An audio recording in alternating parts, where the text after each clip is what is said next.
You can get instant results and you can improve these symptoms in less than 4 days.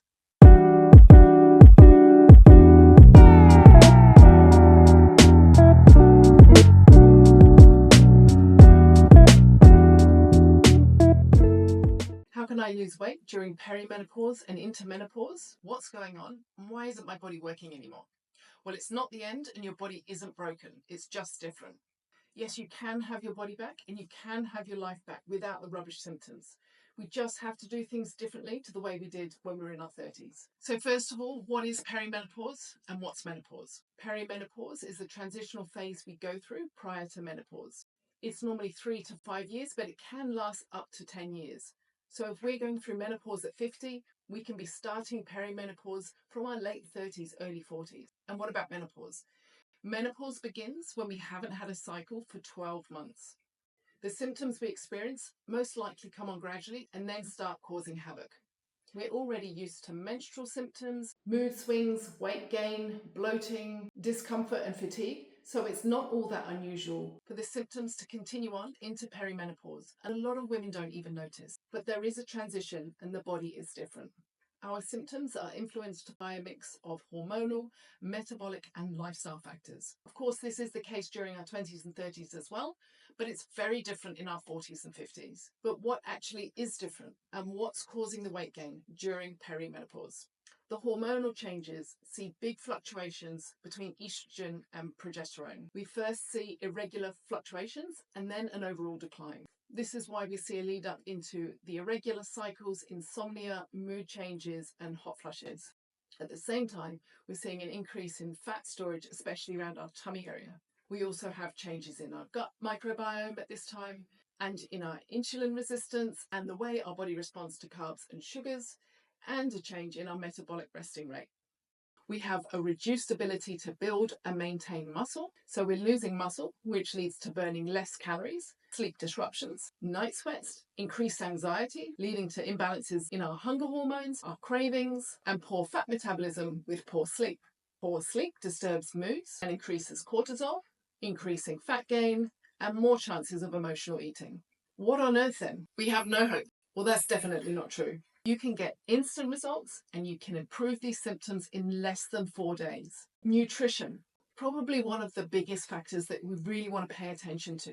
We want to reduce the processed food, the refined carbs, the high sugars. We want to watch our caffeine and alcohol intake. We want to prioritize really good quality protein, and we really need to watch our hydration. Making small changes with your nutrition, the quantities you're eating, when you're eating, how you're eating, and specifically what you're eating, you will see changes in the first 2 days. When my ladies start on a Monday, by the Wednesday or the Thursday, they've got drastic symptomatic changes, and by the Friday on their first weigh-in, they've already lost 2 to 3 kilos. Exercise. This is a huge one. There's a massive misconception that cardio is what we need to be doing endless hours over and over at a cruisy, relaxed pace in order to burn more body fat.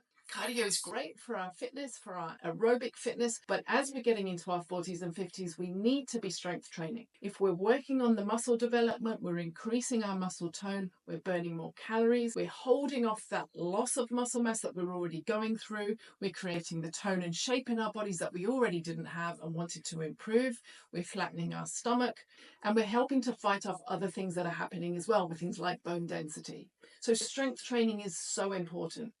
With our cardio, we want to increase the intensity there, doing some shorter duration, high intensity cardio. You are going to feel this burn. You're going to be sweating. You're going to be burning the calories, and you're going to be getting fitter a lot faster too. Sleep. This one is so important. One of the main reasons sleep is so important is because of how much it affects our moods and how much our moods and our emotional state affects our actions. So we want to be consistent with our sleep time and with our wake time.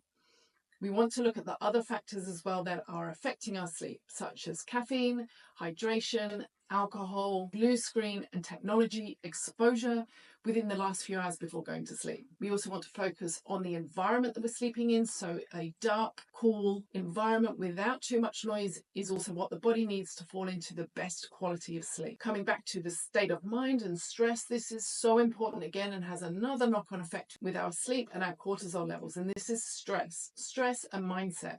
We need to be focusing on how much stress we're allowing into our lives, how we're managing our stress, the time we give to mindset work, downtime, the support we're getting in our lives amongst our friends and families, a support network, how much downtime we're giving to the body, such as mobility, yoga, relaxation, or simply just lying down and doing breathing exercises. We need to stay calm, we need stress low, we need cortisol low. Finally, the last thing, which doesn't relate directly to age, we want to be doing this at any point in time if we're trying to make progress to our body transformation, and that's tracking. But it's so important to do at this point in time so that we don't become confused in what factors are playing a role in and not getting results and what are. So we want to be tracking our nutrition, our training, our mindset, our activities during the day, and our sleep.